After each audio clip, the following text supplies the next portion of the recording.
El ejemplo anterior nos lleva a estudiar más de cerca el fenómeno de la reflexión interna total. Así que vamos a repasar algo que ya descubrimos en aquel ejemplo. Note que tenemos dos instancias donde hay un rayo que está en un medio que hemos llamado el medio superior en gris, con índice de refracción N1, y ese rayo incidente se refracta a un ángulo Z2 en este segundo medio. En el caso superior, note que aquí vamos de un índice menor a un índice mayor. Y el ángulo entonces de incidencia, este ángulo Z1, es más grande que el ángulo Z2 que tenemos aquí abajo. Y ocurre entonces que el ángulo mayor va a estar en el índice de refracción, el medio que tiene el índice de refracción menor. En el caso de abajo,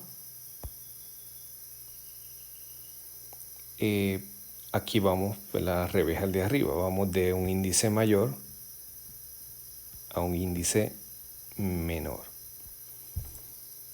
Y en ese caso, Z1, note que es más pequeño que Z2. Así que el ángulo más pequeño, que es Z1 en este caso, está en el índice, en el medio con el índice mayor, y el ángulo más grande está en el medio con el índice menor. Y esto lo vamos a ver a lo largo de, de los casos de refracción que estemos estudiando. Vamos ahora a considerar el caso donde vamos de mayor a menor. En este caso, el índice de refracción N1 es mayor que N2, como podemos ver aquí, ¿verdad? Como se ilustra aquí. Y también lo podemos ver por los ángulos. Z1 es más pequeño que Z2, así que el índice de arriba es mayor, el índice de abajo es menor. Ahora bien, vamos a estar mirando el rayo incidente, ¿verdad? Ese rayo que incide en la interfase. Tenemos el rayo que se refracta, pero también hay un componente que se va a reflejar. Esto ya lo habíamos mencionado antes. Y vamos a estudiar este caso mientras vamos cambiando el ángulo Z1. Lo vamos a ir haciendo cada vez más grande y vamos a ver qué ocurre con el ángulo Z2. Bien, así que el ángulo gris, el rayo gris, que es este que está aquí arriba, va a ser el rayo reflejado, y los otros dos, como mencioné, son los rayos incidente y refractado.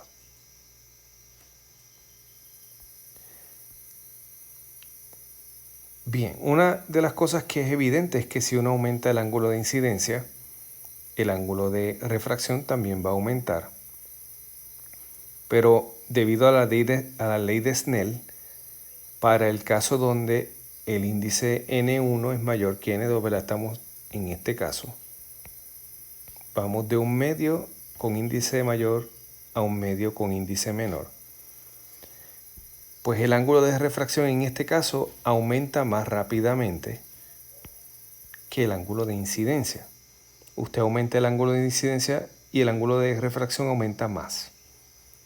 Y eso lo vamos a ver a través de estas figuras. Por ejemplo, note que aquí tenemos el ángulo de incidencia Z1, el ángulo Z2 es más grande. Si ahora yo aumento un poco Z1, este ángulo Z2 aumenta, pero aumenta más de lo que aumentó Z1. Si todavía aumento el ángulo Z1 más, vamos a ver que este ángulo Z2 sigue creciendo y lo hace más rápido que lo que aumentamos Z1. Así que va a llegar un ángulo para el cual ya no tenemos más posibilidad de refracción. ¿Verdad? Si consideramos este ángulo en esta figura, vemos que el rayo refractado sale a 90 grados. Este ángulo aquí sería 90 grados y el rayo estaría en esta dirección. Por lo tanto, hemos llegado a una especie de límite para el rayo refractado. Ya no es posible refractarse a otro ángulo porque estamos en el ángulo más grande. Ese ángulo le hemos llamado el ángulo crítico ya en el video anterior.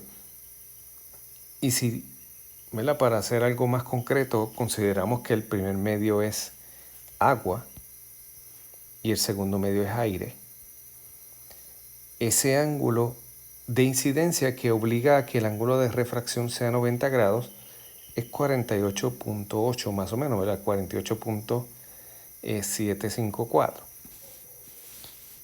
En ese caso, el agua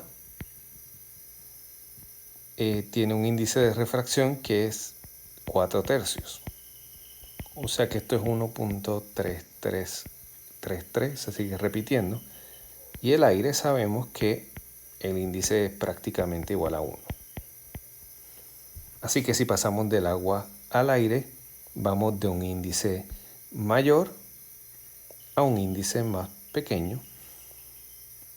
Y en ese caso sucede esta condición que hemos encontrado. La gráfica muestra, ¿verdad?, para ciertos valores del ángulo de incidencia cómo crece el ángulo de refracción y vemos que en este área aquí ya llegó al límite de 90 grados. Note que el ángulo de incidencia va como por 48.753 en el caso en que en el último punto que se tomó. Así que no tiene que crecer mucho el ángulo de incidencia para que se dé esto del ángulo crítico. Vamos entonces a lo que implica ese ángulo. Esto implica que hay un ángulo de incidencia para el cual hay una refracción máxima y a ese ángulo le vamos a llamar el ángulo crítico. Y el símbolo para ese ángulo crítico vamos a escribirlo como Z sub C. Y se da entonces que si Z1, el ángulo de incidencia, es igual a ese ángulo crítico, entonces el ángulo de refracción va a ser igual a 90 grados. ¿Cómo se muestra en la figura? Ahora bien, queremos ver cómo podemos calcular ese ángulo. Pues lo podemos hacer basándonos en la ley de Snell. Esa ley lo que nos dice es que N1Z1 es igual a N2Z2. Y vamos a usar la condición que acabamos de escribir en la imagen anterior, ¿verdad? Que si Z1 es igual al ángulo crítico, Z2 va a ser igual a 90 grados. Así que tenemos por la ley de Snell N1 por el seno del ángulo crítico. Aquí estamos asumiendo que Z1 es el ángulo crítico. Esto va a ser igual a N2 por el seno de 90 grados.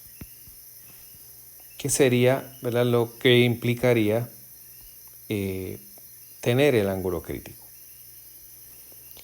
Seno de 90 grados es igual a 1, así que esto sería N1 seno del ángulo crítico es igual a N2 y por lo tanto el seno del ángulo crítico va a ser igual a N2 sobre N1. Y esta básicamente es la ecuación que estábamos buscando, cómo entonces calculamos el ángulo crítico. De esta manera.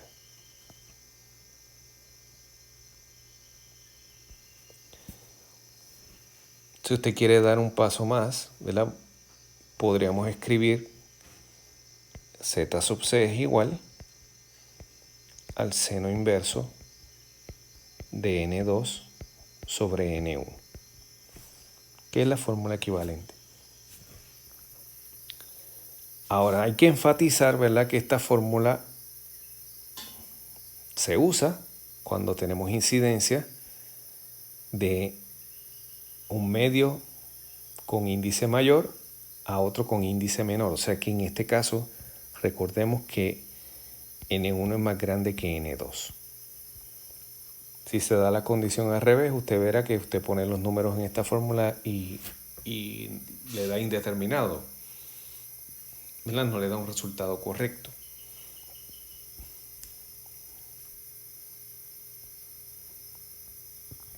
Ahora bien, ¿qué pasa si yo aumento el ángulo Z1? ¿Verdad? Nada impide que el ángulo de incidencia sea más grande que el ángulo crítico porque no hay ningún tipo de barrera o algo que me detenga.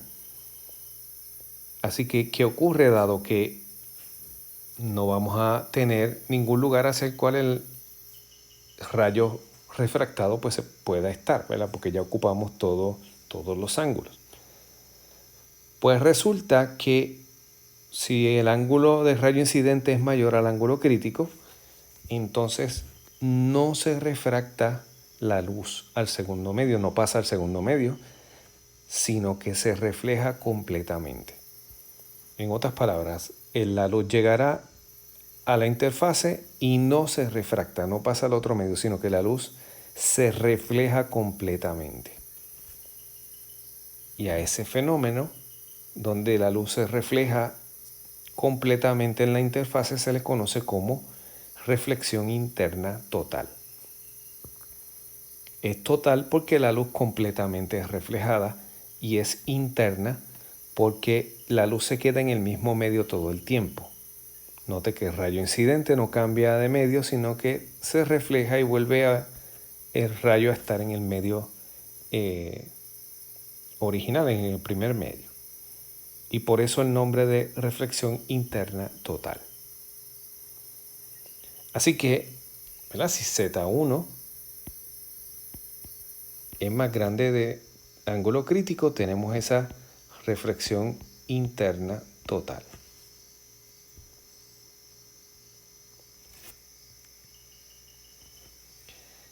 Una de las aplicaciones, ¿verdad?, que tenemos para este fenómeno son las fibras ópticas.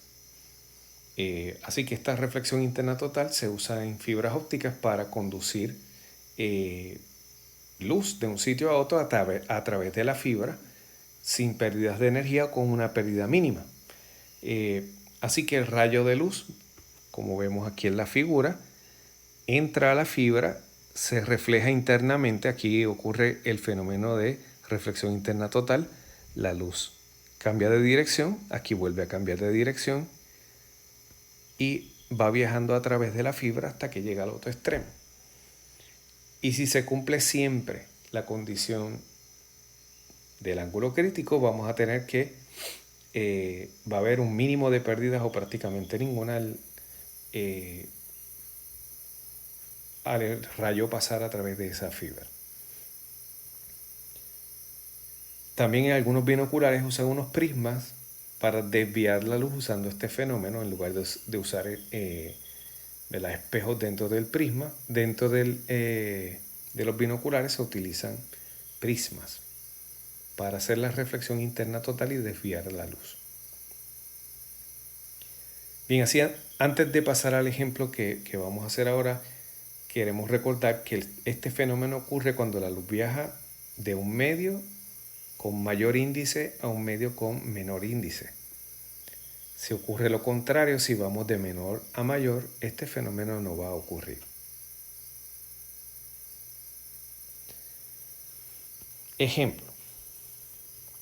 Una linterna eléctrica o flashlight cae en un lago con una profundidad de 10 metros, pero continúa emitiendo luz en todas las direcciones. Asumiendo que el lago está calmado y el agua es transparente, el índice de refracción en ese caso es 1.333, el dueño de la linterna en una canoa puede ver luz proveniente de la linterna, pero solo en una región circular. Determine el radio de la región. Bien, así que para entender lo que está ocurriendo, pues vamos primero, ¿verdad?, a imaginarnos que tenemos aquí el lago, ¿verdad? Aquí está la superficie del lago y tenemos entonces el agua.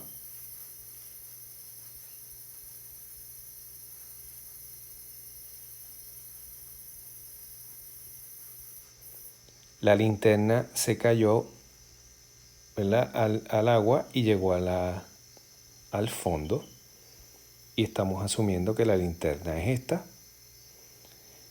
Y esa linterna continúa emitiendo luz, ¿verdad? Eso es lo que nos dice el problema.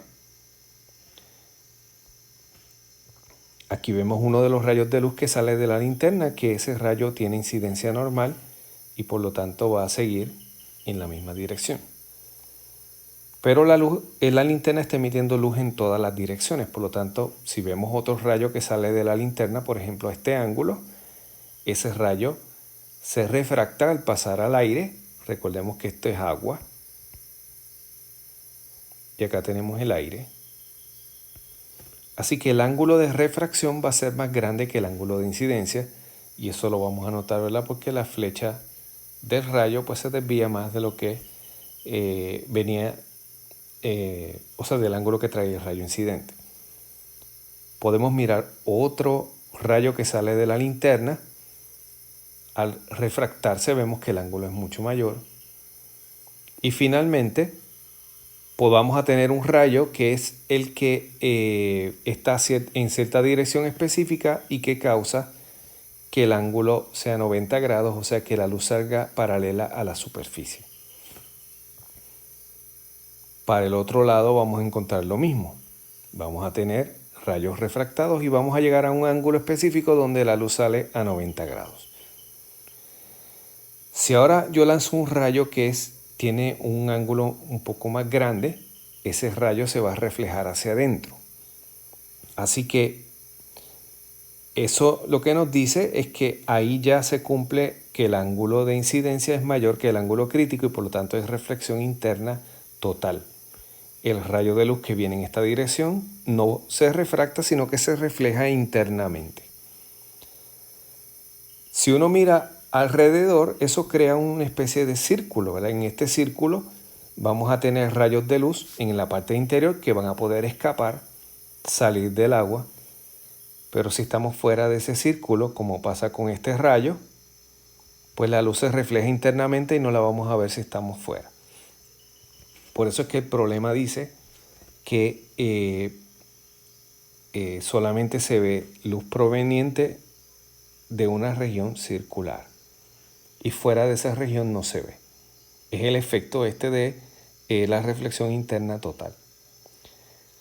Y nos pide el problema entonces que busquemos el radio R de esa región circular.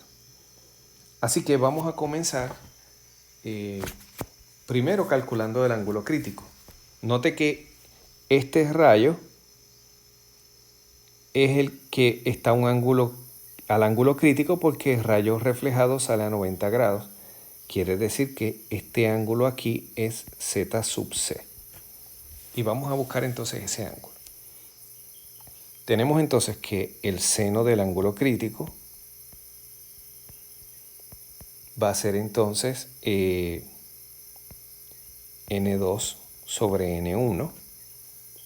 Recordamos que N1 está en el agua, por lo tanto esto es 1.333 y N2 es en el aire, así que es 1.000. De esta fórmula sabemos entonces que el ángulo crítico va a ser igual al seno inverso de 1.000 dividido entre 1.333. Por lo tanto, esto nos da 48.8 grados.